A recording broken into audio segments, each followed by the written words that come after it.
வணக்க நண்பர்களே.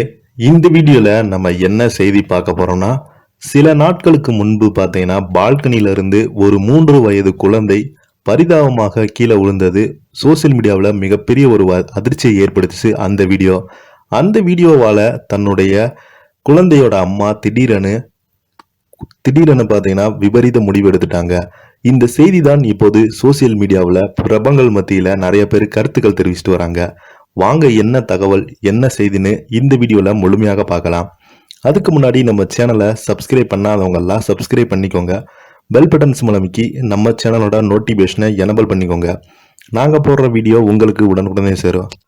சென்னையில் அடுக்குமாடி குடியிருப்பின் பால்கனியிலிருந்து தவறி விழுந்த குழந்தை பத்திரமாக மீட்கப்பட்டது. இதனால் மன அழுத்தத்தில் இருந்த குழந்தையின் தாய் தற்கொலை செய்து கொண்டிருக்காங்க.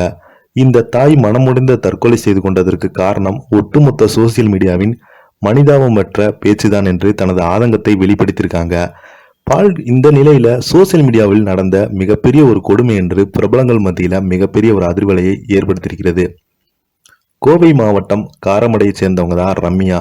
ஐடி ஊழியரான இவங்க வீட்டிலிருந்தே பணியாற்றி வராங்க.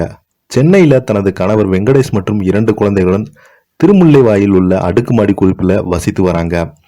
ஏப்ரல் 28ஆம் தேதி இவர்களது 7வது மாத கைக்குழந்தை பால்கனியிலிருந்து தவறி விழுந்த நிலையில அங்கிருந்த குடியிருப்பு வாசிகள் பல முயற்சிகளை செய்து குழந்தையை பத்திரமாக மீட்கப்பட்டாங்க. இதனையடுத்து குழந்தையின் தாயை சமூக வலைதளங்களில் பலருமே விமர்சித்து வந்தாங்க. குழந்தையை சரியான முறையில கவனிக்கல. இதனால் குழந்தையின் தாய் ரம்யா மிகுந்த மன உளைச்சலுக்கு ஆளானது சொல்லப்படுது. இதையடுத்து ரம்யா அவரது கணவர் மற்றும் குழந்தையுடன் தங்கள் சொந்த ஊரான கோவை மாவட்டம் காரமடைக்கு சென்றிருக்காங்க. அங்கு கடந்த சில வாரங்களாக குடும்பத்துடன் வசித்து வந்த நிலையில நேற்று முன்தினம் ரம்யா தற்கொலை செய்து கொண்டிருக்காங்க. இந்த சம்பவம் பலரையும் அதிர்ச்சியடை வைத்துள்ளது.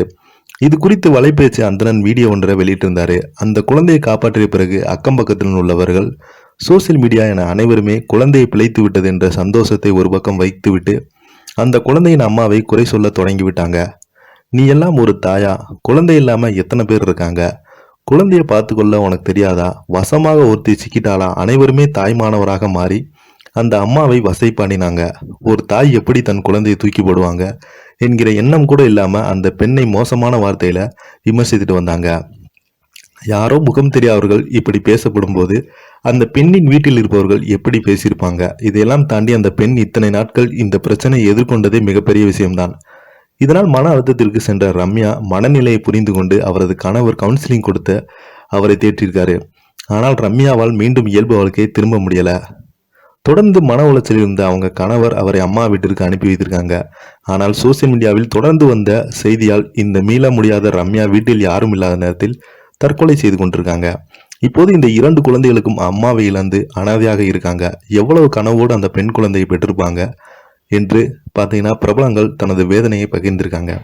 இதை பற்றி நீங்கள் என்ன நினைக்கிறீங்க? கீழே உள்ள கமெண்ட் பாக்ஸில் மறக்காமல் பதிவிடுங்க. நன்றி.